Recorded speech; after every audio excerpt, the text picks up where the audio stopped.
Hi, welcome to my tube. My name's Marge. I'm a heroic empath, and I just like doing these little talks on how I feel about things. And I had a pretty good morning so far. Dog's got about 4, wanted breakfast. Went back to bed. My mom got about 8:30. Not too bad. I was able to go back to sleep a couple hours this morning, so whoopee.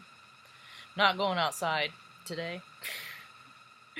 I mean, I'll let the dogs out and stuff like that, of course, but I was thinking about, I ain't taking the tree thing so good, so.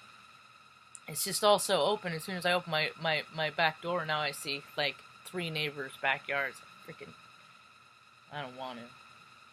I don't want to see nothing in nobody's. I don't, because I already know how people are, and I don't freaking need to see the freaking evidence of it. So, kind of freaking pissy about that. I mean, my spirits are high, all in all. Collectively, you know. I think more people are waking up to stuff. It's kind of cool. It's Saturday, the 16th of November. That's it. A date rings a bell. I just can't recall from where. Anyway, I made some notes this morning. I was listening to talk, an Edgar Cayce talk by Steve Bobbitt, his interpretation on the oneness of things, and it's a good talk. Should probably put the link in the description, my description box, so if people want to listen to it, they can. Dude, he's a pretty good talker, you know. Of course, we have different backgrounds, frame of reference, so there's, you know, we ain't 100%, but nobody is, right? So I was thinking about the journey of things and how things play out, you know. I was reading on Isaac Walton this morning. He lived in from 1860. Bleh, that ain't right at all. From 1593 until 1683. He was an English writer. This is just from Wikipedia. Best known as the author of The Complete Angler. I always like fishing myself. Anyway, when I was about 13 or so, I go see the grandparents, and I came across this book. Wonder where that book is now. Wonder who has that book now. That'd be cool to know. And then, because I found out, because Walton is my grandma's last name. She came from Arkansas, out of Arkansas. She escaped to California. My grandfather was from Colorado, that area. So, anyway, I can't recall. All I know of the story of their meeting is that they knew each other 10 days and then were married for 40-something years before one of them passed on, transitioned to the solar system, where I think all of the energy of our last breath, that's our spirit. I think it goes out in the cosmos, in the solar system. We meet up with our lineage, our DNA, you know, our soul tribe that we travel incarnation after incarnation after incarnation with. Those folks. And, you know, and we're not always related to them in this in incarnation. Sometimes they just come across as family members or friends and, you know, co-workers. Sometimes even just like, you know, you could only meet them one time, but that recognition of their spirit is freaking paramount, and it's prominent and it's tangible. That's how real it is. So anyway, I was thinking about how every emotion has a frequency, you know. Every feeling has a vibe, you know, and excitement, joy, love is the highest. It's all up here, and when greed is the lowest to me. Because greed is when people take opportunities to take from other people to fill themselves up, and that is anti-universal law, y'all. So, and then, on the other side of that coin, every frequency strikes an emotion, too. You know, that's why music impacts my spirit in such a freaking profound way, because it's carried me, you know. It's carried me. It's recall. When I hear a song, I remember where I was in the years of different times that I've heard before, because I don't necessarily like mainstream music. I like some pop 40 stuff here and there, but I don't know. I have eclectic taste in music, actually. Very broad. There isn't a genre I don't like. Because even though I don't understand what the words I'm saying, the melody speaks to my spirit. So, and memories are stored in emotion, or in our spirit, and sometimes, and if freaking you go through life and, you kind of remained unscathed, not a lot happens, that scares you too much, and then, junior high or whatever, mom and dad gets divorced or whatever, that's kind of scary because there's economic insecurity, there's all sorts of insecurities there, parents start playing each other, there's all kinds of stuff, and it puts a vibration of fear in you, and then, life goes on, and later on you're in a car, and, that's how, why, I interpret that as why people say that their life passes before their eye, because it brings them from one just point to point to point, that there's our life, how many significant points are people having in their lives, crucial, being a service to me of just helping somebody out, push their car out of the intersection or out of the harm's way, and, if it breaks down, to me, because they're stressed out, they don't even know what to do a lot of times. And what I like to do is, first thing is, let's get it out of the way, because you're going to feel your anxiety of this, and everybody else is around you, because people are pissed because you're blocking traffic, and everybody has some place to be, but the world is opening up to empathy, right?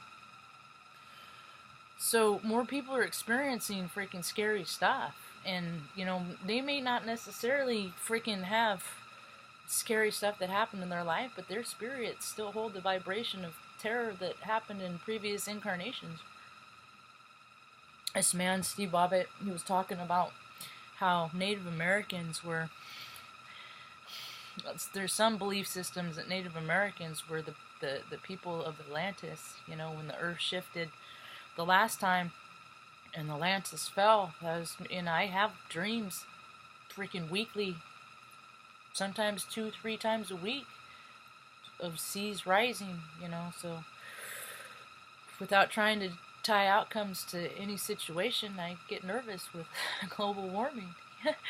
My DNA is waking up to the memory of the reality of situations, and the thing of it is I may have not been in a catastrophic, scary in this incarnation, but I have in the last, so I remember, so when I hear of other accounts of people that have, it shakes me to my core, because my spirit remembers the vibration of my experience of that. So more people are waking up that they have a spirit, because more people are like smoking cannabis and taking CBD and mushrooms and ayahuasca, and they're realizing that they have a consciousness that is so much more expansive than just the human being, and it's beautiful to see. I'm glad they're doing it. I'm excited for it. I'm just impatient because I'm an Aries sun. Now our DNA is waking up.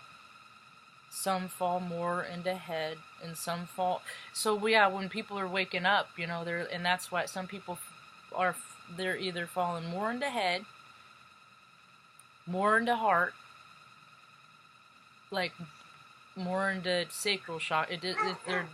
It's the imbalance that all their chakras aren't all lined up, and so something is influencing them, like midlife crisis, when people decide, that one of them decides that they want to freaking up and leave and get a younger model. Men and women both do it. It ain't gender specific. It's a midlife crisis. They're reacting from their sacral chakra. They're that low vibrational, I'm still young and vigor. No, you ain't. Everybody gets older. No, you ain't. Just try to make the best version of yourself, Anyway, that's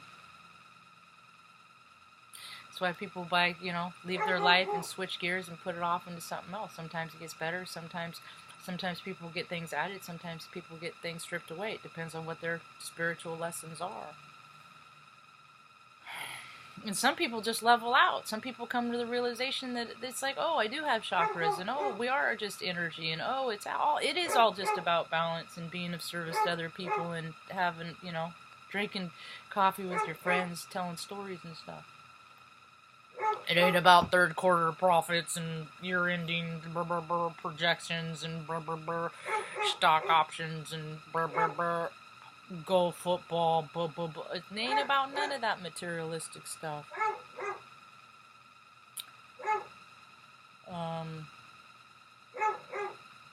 I'm gonna wrap up on this because Benny's about to drive me crazy. Benny! There's appropriate and inappropriate, and that's not it. Yeah, get in here.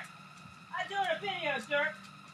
Benedict, get out of my way. Go. Go. I'm not in no mood. You're being rude.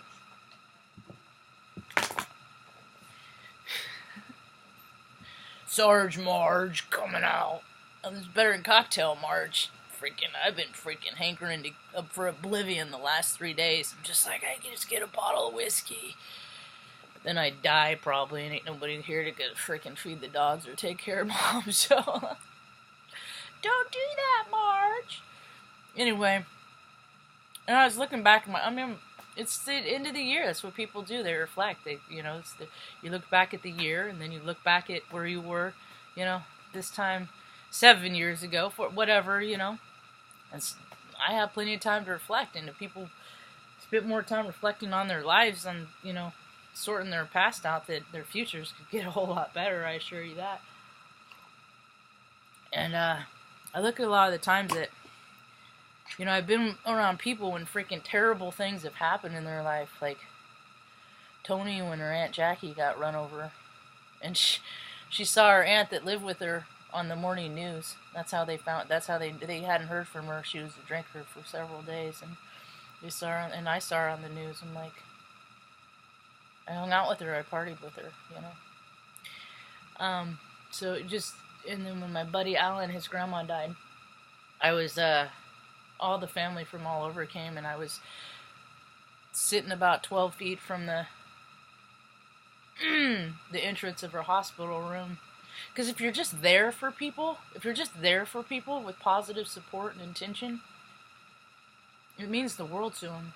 But on the downside of that, be it Heyoka, because we are the laughter, we are the reprieve, we are the light in the darkness. So sometimes people like to shut out the darkest, hardest points and most difficult parts and hard times of their life, because it's just easier than to feel emotions.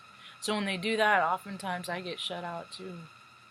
Because I'm like that. When you get sick and you eat a food, then after you feel better, you never want to eat that food again.